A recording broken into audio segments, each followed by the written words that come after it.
What makes a great leader who fosters a culture of safety? At SABIC, we have defined 5 key process and occupational safety leadership behaviors.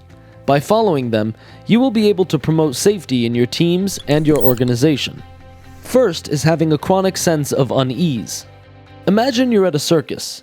The performer is standing on a high ledge about to jump off, held only by a rope. You are watching. You're on the edge of your seat. You have this sense of worry because what they're doing is risky. That is the sense of unease. Do you think the circus team has the same feeling? Perhaps not. They're used to it. They do this every day. That's what happens when your historical performance has always been good. You become overconfident. If the circus team becomes complacent and doesn't check the rope, something terrible can happen. In the same way, at your plant, you are managing risky processes every day. Be aware that if something goes wrong, something terrible can happen. Never lose your sense of unease. Always imagine you're the circus audience, not the performer. Don't get comfortable, imagine the worst. Second is visibility. To explain visibility, let's take an example of the wrong kind of visibility. Many of us went to traditional schools.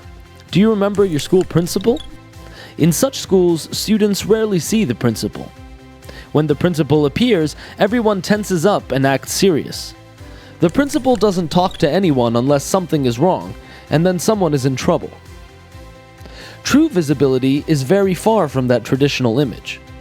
The visible leader is a role model and is close to the team. The visible leader is approachable and often starts conversations on safety. The visible leader is passionate and committed and shows this to everyone. Be a role model and follow safety protocols. Take walks and be close to your people. Start conversations. Talk about safety and listen to your team. Be visible and make safety visible through you. Third is open feedback. Some think open feedback is easy. They say, I give feedback all the time. So the question is, how much do you receive? Open feedback describes a culture where everyone is encouraged to ask questions, share concerns, and have two-way conversations. Open feedback requires being proactive, asking for and not just giving feedback. Feedback includes positive recognition, not just negative criticism. Feedback is immediate and frequent and not a one-time event. This requires a trusting environment, where everyone's opinions, even if negative, are listened to and matter. Planting the seed of open feedback fosters an environment of openness. So tell your team what you think. Ask them what they think. Encourage them to ask questions and accept criticism. Be open so your team becomes open too. Fourth is learning and sharing. Have you ever heard someone say, "No one taught me anything, I had to figure it out on my own"? That happens a lot, but hopefully not on your team. When it comes to safety, you can't afford to have everyone figure it out themselves. You need lessons to be learned collectively, so scary safety incidents are avoided by all. That's why we have the leadership behavior of learning and sharing. Learning and sharing is about sharing experiences, discussing near misses, and the corrective and preventative actions. It's about how fast the team learns what an individual knows. It's about learning and sharing within your team, with other teams, and even other organizations. To promote learning and sharing, get involved in incident investigations. Share lessons learned and ensure everyone understands them. Take the learned lessons and apply them fast. Make learning fast and continuous. Fifth is consequence management. Consequence management boils down to 2 simple questions.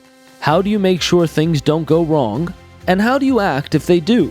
On the prevention side, have you taken all measures to protect your people and operations?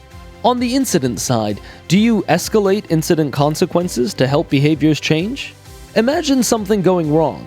A safety indicator goes out of range in your plant. Do you take it seriously and ensure the team does too, or do you take it lightly? Do you make yourself available, or do you leave it up to the team? Do you take ownership, or do you place blame on others? Promoting safety, link it to performance, and follow up with your team. When anomalies or accidents happen, act fast, provide correction and relief, be responsible, and follow that responsibility through. These were the 5 key process and occupational safety leadership behaviors. How often and how well do you apply these behaviors? They are your keys to success.